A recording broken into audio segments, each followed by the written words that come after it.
8절부터 15절입니다.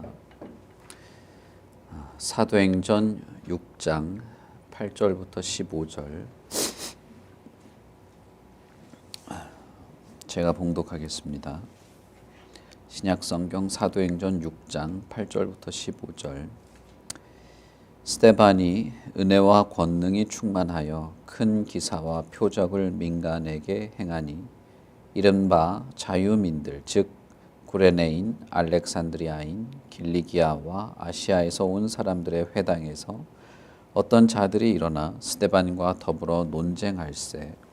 스데반이 지혜와 성령으로 말함을 그들이 능히 당하지 못하여 사람들을 매수하여 말하게 하되 이 사람이 모세와 하나님을 모독하는 말을 하는 것을 우리가 들었노라 하게 하고 백성과 장로와 서기관들을 충동시켜 와서 잡아가지고 공회에 이르러 거짓 증인들을 세우니 이르되 이 사람이 이 거룩한 곳과 율법을 거슬러 말하기를 마지 아니하는도다. 그의 말에 이 나사렛 예수가 이곳을 헐고 또 모세가 우리에게 전하여 준 규례를 고치겠다 함을 우리가 들었노라 하거늘 공회 중에 앉은 사람들이 다 스데반의 얼굴을 주목하여 보니 그 얼굴이 천사의 얼굴과 같더라. 아멘.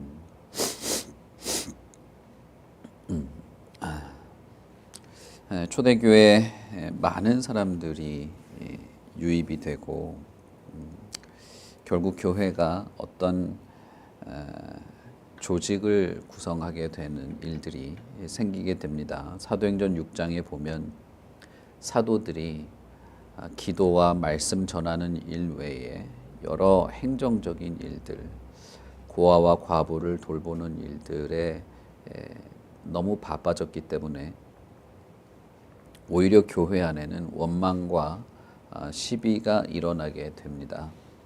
그래서 사도들이 제자들 중에서 교회를 섬길 수 있는 사람들, 섬기는 일꾼들이라 해야 되겠죠. 섬기는 일꾼들을 몇 명을 세우게 됩니다. 그래서 교회를 바르게, 공동체를 바르게 도와주고 이끌어줄 사람들을 세우게 되죠. 5절에 보시면 스데반과 빌립, 브로고노와 나가노르, 디몬과 바메나와 안디옥 사람 니골라를 택하였다라고 되어 있습니다. 그리고 사도들은 기도하는 일과 복음 전하는 일에 더 전념하도록 그렇게 했던 것이죠. 이것은 결국 교회에 사람이 많아지고 교회가 해야 할 일들이 많아짐에 따라서 서로 동역하는 동역자의 관계, 어떤 교회에서 직분을 맡아서 교회를 잘 돌보고자 하는 그런 목적에서 사람들을 세우게 되는 것이 시작되는 것입니다. 그 중에서 8절 우리가 읽은 8절부터는 스데반이라고 하는 사람의 이야기가 나오게 됩니다.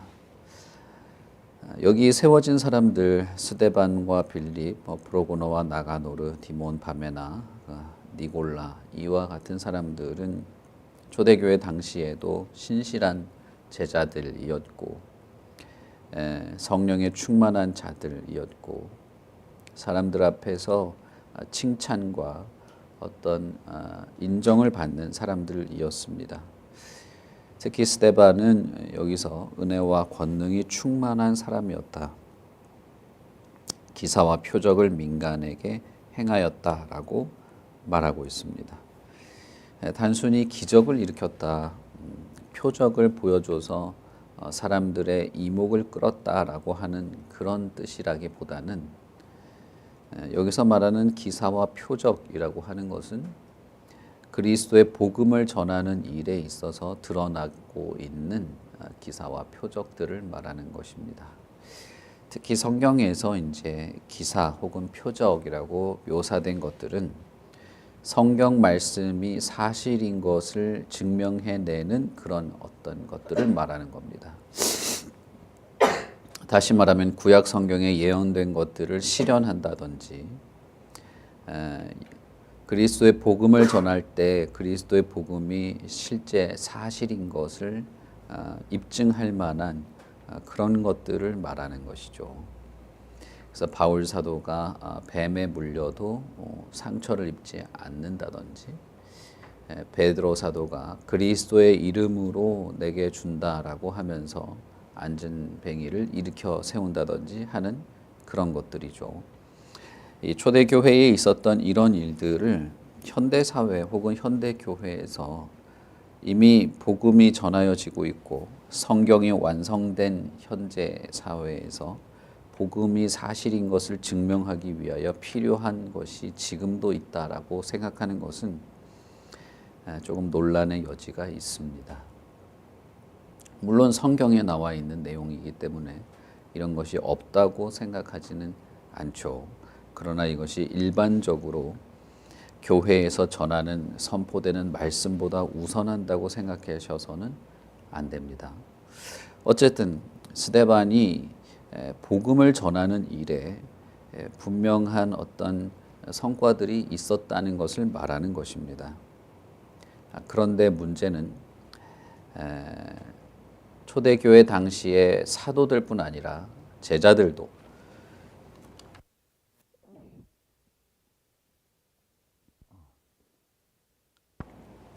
제자들에게도 복음을 전하는 것 때문에 두 가지 상반된 반응이 일어나게 됩니다. 그것은 누가 전하느냐의 문제에 있는 것이 아니라 무엇이 전달됐느냐에 하는 문제인 것이죠. 사도행전 전반부는 베드로를 비롯한 여러 사도들과 제자들의 어떤 복음의 역사, 성령의 충만한 역사들이 주된 관점으로 기록이 되어 있는데 6절에 나와 있는 스데반도 사도는 아니었고 교회에서 세워진 일꾼이었고 예수 그리스도의 제자였는데 이 사람이 전한 복음이 상반된 두 가지 결과를 가져왔음을 알 수 있습니다. 하나는 복음을 듣고 많은 사람들에게 칭송을 받으며 사람들에게 그리스도의 복음이 전파되어서 사람들이 교회 안으로 들어오게 되는, 믿음을 가지고 회개하고 세례받게 되는 그런 일들이 있었다라고 하는 것이고, 또 하나는 그 복음을 들은 자들에게 심각한 반감을 불러일으켰다는 것입니다. 9절에 보면 이른바 자유민들, 다시 말하면 당시 로마가 지배하고 있는 사회에서 자유인들이라고 불리던 시민들을 말하는 것이죠. 여러 지역에 여러 사람들을 언급하고 있습니다. 그리고 이 사람들은 스데반이 전하는 복음에 대하여 반감과 논쟁을 일삼게 되었습니다. 그리고 결국에는 스데반을 제거하려는 마음을 가지게 된 것이죠. 성경을 보시면 이 사람들이 스데반의 지혜와 성령 충만한 어떤 언변, 그들의 어떤 논리를 이렇게 이기지 못하게 되기 때문에 사람들을 매수하여서 거짓 증인을 세우고 고소하고 재판에 회부하는 일들이 있게 되었습니다. 이들이 한 말은 스데반이 어떤 말을 전했는지를 어렴풋이 알게 합니다. 14절에 보시면 스데반이 뭐라고 했는지 이 사람들이 고소하는 내용 가운데 포함되어 있는데, 나사렛 예수가 이곳을 헐고 또 모세가 우리에게 전하여 준 규례를 고치겠다라고 했다, 이렇게 말하는 것이죠. 분명히 우리는 스데반이 예수 그리스도의 복음을 전하는 면에 있어서 그리스도께서 성전을 헐고 3일 만에 짓겠다 한 것이 그리스도의 부활을 의미하는 것이었다라고 하는 것과, 모세가 전하여 준 율법은 이러하지만 그러나 그리스도 안에서 이런 율법은 실제로 이런 원래의 뜻을 가지고 있다고 하는 산상수훈에서 예수님이 길게 설명했던 모든 새로운 율법, 새로운 계명에 대한 이야기를 했던 것이 분명합니다. 다시 말하면 예수 그리스도의 정체성과 그분의 부활하신 그분의 영원한 생명과 그리스도의 교훈을 따라 살아갈 내용들을 전했던 것이죠. 그러나 이것을 고소하는 자들은 예수 그리스도에 대하여 그리고 그분의 가르침과 교훈에 대하여 전한 것을 교묘하게 왜곡합니다. 실제로 성전을 헐고 세우겠다라고 하는 말이 아니고 예수 그리스도의 죽음과 부활을 상징적으로 한 말이었죠. 분명히 스데반이 그 이야기를 인용해서 했을 겁니다. 그런데 그것을 교묘하게 고속거리로 삼는 것이죠. 분명히 예수 그리스도가 모세는 너희들에게 눈에는 눈, 이에는 이라고 하였으나 그러나 나는 너희들에게 원수를 위하여서도 기도하고 사랑하라고 한다라는 말을 그리스도께서 하신 말을 인용했을 겁니다. 그러나 그것을 모세를 무시한다고 교묘하게 고소를 한 것이죠. 실제로 그들이 잘 이해했을 수도 있고 이해하지 못해서 오해했을 수도 있습니다. 그러나 우리가 분명한 것은 스데반이 전한 복음이 두 가지 완전히 상반된 반응을 불러일으켰고 그리스도의 복음을 들은 자들 중에는 그것을 극도로 싫어하는 자들이 있었다는 것입니다. 공회 중에 앉은 사람들 15절에 보시면 공회 중에 앉은 사람들이라고 하죠. 이 말은 스데반이 이미 재판장에 나와 있다는 뜻이죠. 재판장에 나와서 재판을 받고 있는 중입니다. 그리고 공회 중에 앉은 사람들이 스데반이 무슨 변명을 할지 얼굴을 쳐다봤는데 스데반의 얼굴이 천사의 얼굴과 같이 평온하였다고 말하고 있는 것입니다.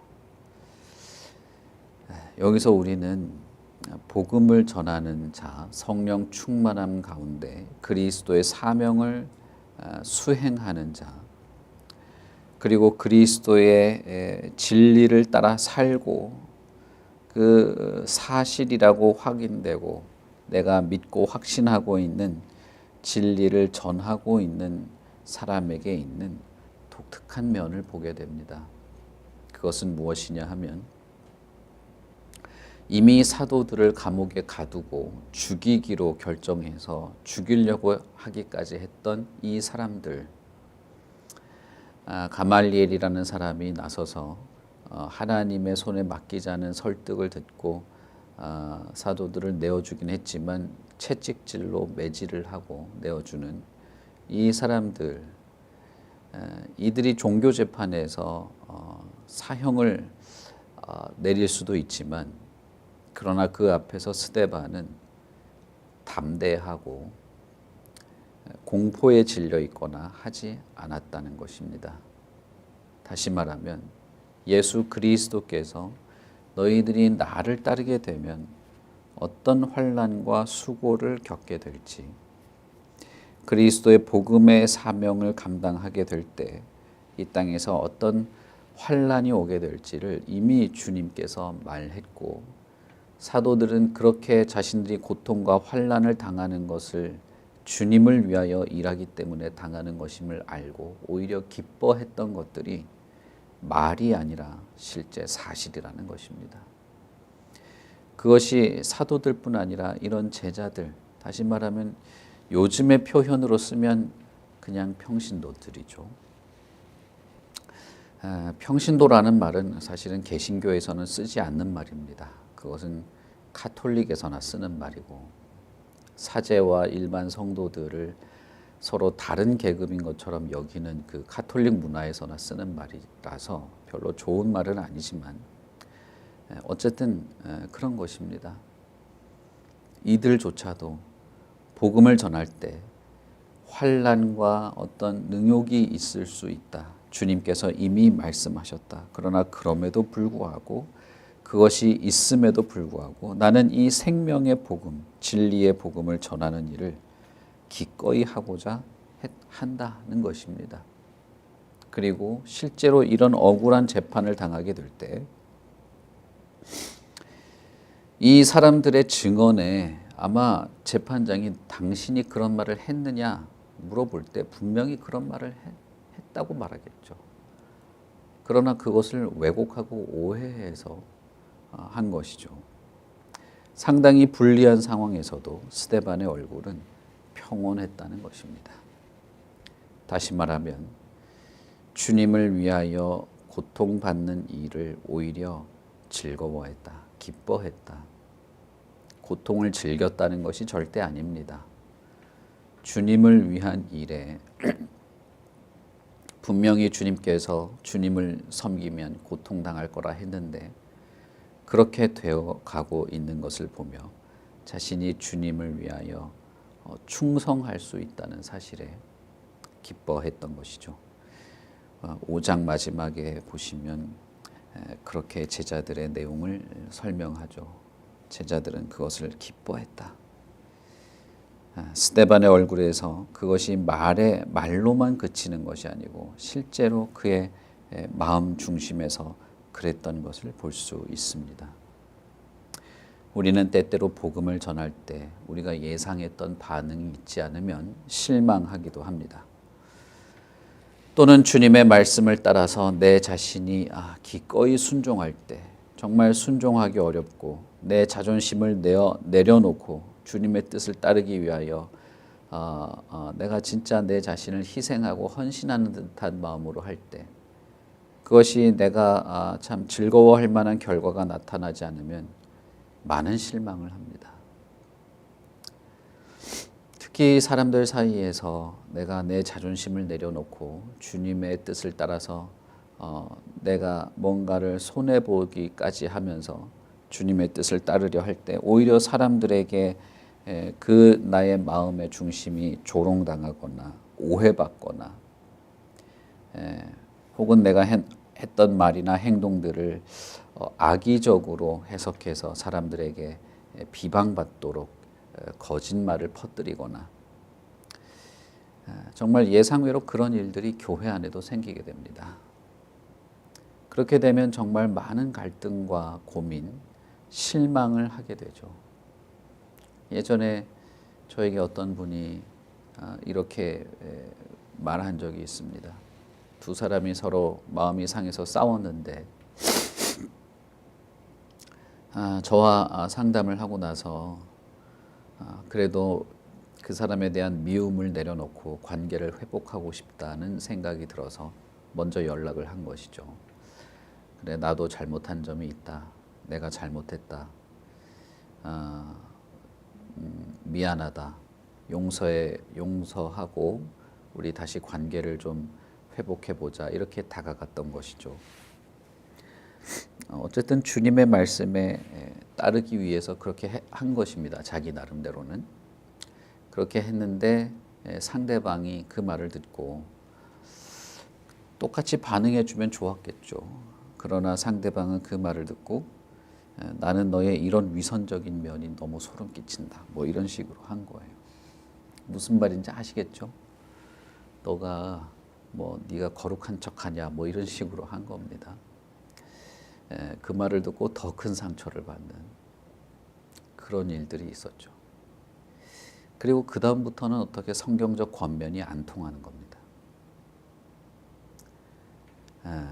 이런 일들이 없지 않는 것이죠. 내가 목사님의 충고를 따라서 했는데 내가 원하는 결과가 안 나온 거죠. 그리고 그 다음부터는 성경을 가지고 권면을 하고 충고를 해도 다 소용없다 이런 식으로 반응하는 겁니다.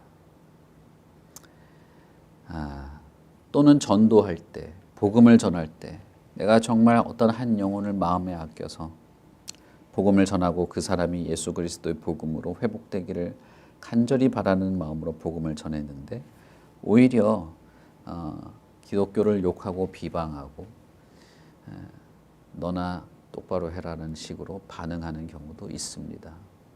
그러면 참 마음에 힘이 빠지기도 하고 복음을 전하는 일, 주님의 말씀을 따라 순종하고 내가 용서를 하고 화해를 하는 그 모든 일에 실망과 낙담을 하게 될 때도 있습니다. 그러나 여러분, 우리가 잘 생각해 봐야 할 것이 있습니다. 내가 원하는, 내가 기대하는 그런 아름다운 결과, 그게 다 내 편에서 그런 것이죠. 그런 일이 일어나지 않는다고 해서 주님의 말씀을 따르고 혹은 주의 복음을 전하는 일이 무가치한 것이 아니라는 것입니다. 오히려 주님께서는 이미 너희들이 내 말을 지키고 나를 전하게 되면 사람들이 많이 너희들을 싫어하게 될 것이다 라고 이미 말씀하셨죠. 그 말을 사도들과 제자들은 정말 믿었던 것입니다. 실제로 그렇게 된다고 믿은 것이죠. 그리고 실제 그 사건들이 벌어지고 그런 문제들이 벌어지고 생명의 위협을 받을 때 오히려 천사와 같은 얼굴로 주님의 뜻대로 되어가고 있다는 것을 확인했던 것입니다. 복음을 전할 때 사람들이 수천 명씩 회개하는 일이 또 있었다면 얼마나 좋았겠습니까? 복음을 전할 때 많은 사람들이 형제여 우리가 그러면 어찌할꼬라고 반문했다면 얼마나 좋았겠습니까? 그러나 복음을 전할 때 너무나도 극명한 선명한 반응이 일어납니다. 완전히 싫어하는 사람들이 생기는 것이죠. 여러분, 지금은 그렇지 않을까요? 지금도 그렇습니다. 저는 얼마 되지 않는 어떤 사역의 시간을 가지고 있지만 제 얼마 되지 않는 경험에서도 교회 안에서 복음을 전해도 교회 안에서도 두 가지 선명한 반응이 일어났습니다. 어떤 이들은 정말 저 사람이 복음을 전하려 하고 있구나.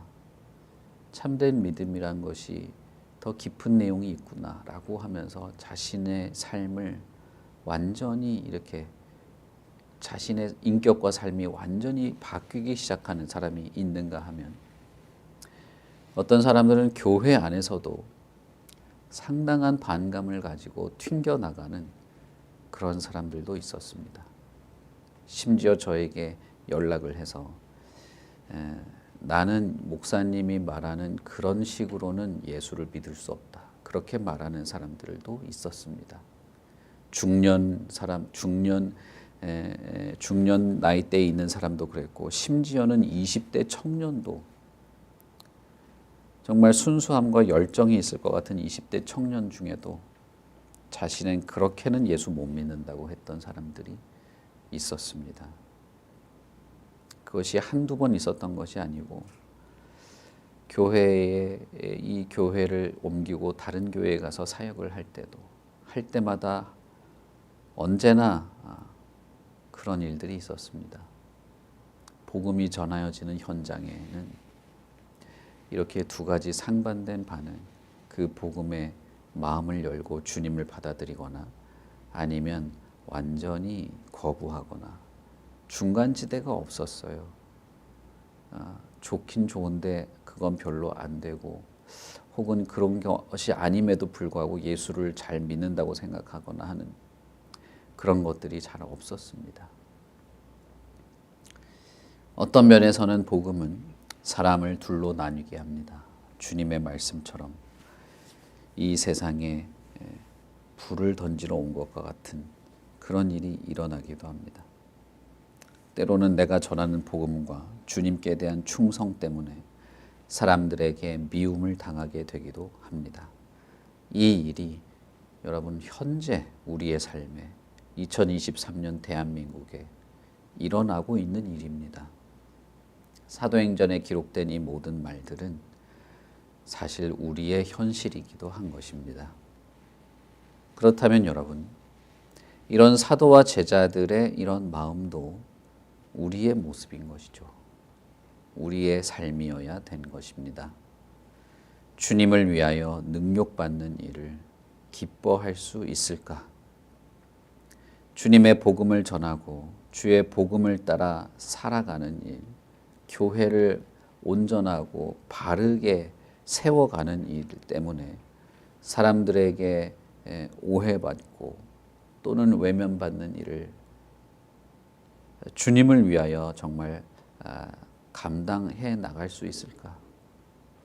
영혼을 섬기고 돌보는 일에 있어서 오직 주의 복음에만 의지하여 해 나간다고 할 때 이것을 우리가 끝까지 신실하게 해 나갈 수 있을까? 이런 질문을 우리들에게도 내 자신에게도 해보게 되는 것이죠. 그러나 분명한 사실이 있습니다. 성경에는 성령 충만하여서 주의 복음의 말씀과 진리를 따르고 전하는 그 일을 할 때 바르고 온전한 교회가 세워졌다는 것입니다. 사도행전에 기록된 말씀들을 보면 이렇게 많은 사람들의 어려움과 고통과 환난과 핍박이 이어짐에도 불구하고 성령의 충만한 성령의 능력을 따라 신실하게 자신의 일들을 감당했던 그 이름 없이 주님을 따랐던 많은 사람들의 그 희생과 헌신과 순교가 참되고 거룩한 교회를 결국은 세워갔다는 것입니다. 그러니 여러분, 사도행전에 묘사되고 있는 이 모든 상황은 결국 저와 여러분의 상황입니다. 우리 교회가 경험하게 되는 상황이고, 그리고 여기에 기록된 여러 사도들과 제자들, 채찍질 당하며 쫓겨지고 쫓겨나고 재판에 회부되고 모함을 당하는 이 사람들이 마치 천사의 얼굴과 같이 주님을 위하여 받는 고통을 오히려 기뻐하며 더욱 성령을 의지했던 이 제자들의 모습이 우리의 모습인 것입니다. 저와 여러분을 기록해 놓은 것이죠. 그렇게 되시기를 바랍니다. 정말 그렇게 되기를 기도합니다. 성령의 충만한 은혜, 성령이 우리 교회 저와 여러분의 모든 성도들의 임하시고 지혜롭게 하시고 지식을 주시고 성령의 능력을 따라 복음에 합당하게 살아가도록 우리를 도우시기를 바랍니다.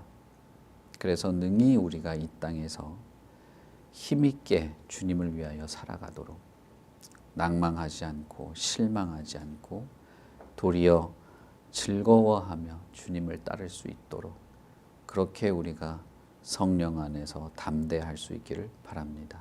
우리 같이 기도하겠습니다. 하나님 아버지, 우리의 인생이 참 얼마 길지 않고 속히 끝나게 되는 것들을 생각하게 됩니다. 어떠한 삶을 살고 어떠한 업적을 남기며 살았던 간에 인생의 마지막은 그저 자신의 한 몸을 눕힐 관에 들어가는 것으로 끝나게 되는 것들을 다시 생각해 보게 됩니다. 어떤 면에서는 참 연약한 인생이고 어떤 면에서는 정말 작은 한 사람에 불과한 우리의 모습입니다. 그러나 그런 자들에게 주님께서는 자신의 영광스러운 복음을 맡겨주셨습니다. 우리같이 별 볼 일 없고 힘없는 사람, 얼마 살지도 못하는 인생에게 주님은 자신의 영광스러운 복음, 영혼을 살리는 영원히 꺼지지 않는 불꽃과 같은 그리스도의 복음을 맡겨주셨습니다. 그리고 잘 감당하도록 성령을 우리에게 보내주십니다.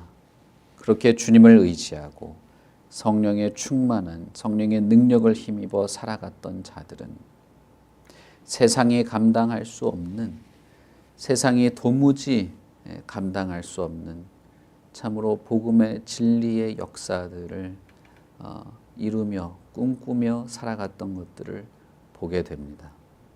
세상이 줄 수 없는 평화, 세상이 줄 수 없는 사랑, 세상이 줄 수 없는 은혜와 위로를 얻고 누리며 또 전하며 그렇게 살아갔던 것들을 보게 됩니다. 이것이 수천 년 전에 있었던 어떤 사건이 아니라 현재 우리에게도 가능한 일인 줄 믿습니다. 현재 우리에게도 일어날 일인 줄 믿습니다.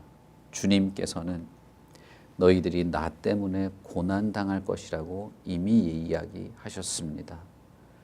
우리가 주님의 말씀을 따라 살아가고 복음 진리를 전하고 주의 말씀을 따라 내 자신을 부인하며 주의 말씀 앞에 쳐서 복종시키는 이 모든 일들 가운데 때때로 우리의 마음을 상하게 하고 실망하게 하며 힘이 빠지게 하고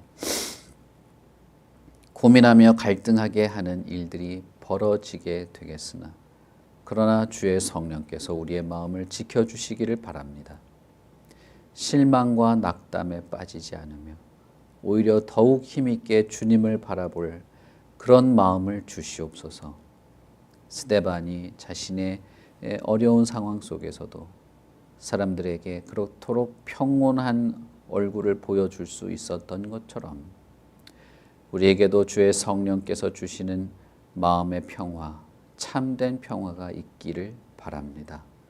그러니 오 아버지 하나님, 우리가 주님을 의지할 때 주의 거룩한 손길들을 바라볼 때 우리의 마음에 조급함이나 불안함이나 공포가 사로잡지 말게 하시고 오직 하나님의 자녀로 그리스도의 제자로 교회로 능력 있고 힘 있게 살아가도록 성령의 충만한 은혜를 베풀어 주시옵소서. 오늘 하루의 모든 삶을 하나님께 맡깁니다. 우리의 삶의 순간순간을 하나님께 의지합니다. 그러니 하나님이여, 오늘 우리가 만날 사람들, 할 말들, 우리의 생각과 마음과 감정의 모든 부분을 하나님께서 선히 이끌어 주시옵소서. 감사합니다. 예수님 이름으로 기도합니다. 아멘. 하늘에 계신 우리 아버지여, 이름이 거룩히 여김을 받으시오며 나라의 마옵시며 뜻이 하늘에서 이룬 것 같이 땅에서도 이루어지이다. 오늘날 우리에게 일용할 양식을 주옵시고 우리가 우리에게 죄 지은 자를 사하여 준 것 같이 우리 죄를 사하여 주옵시고 우리를 시험에 들게 하지 마옵시고 다만 악에서 구하옵소서. 대개 나라와 권세와 영광이 아버지께 영원히 있사옵나이다. 아멘.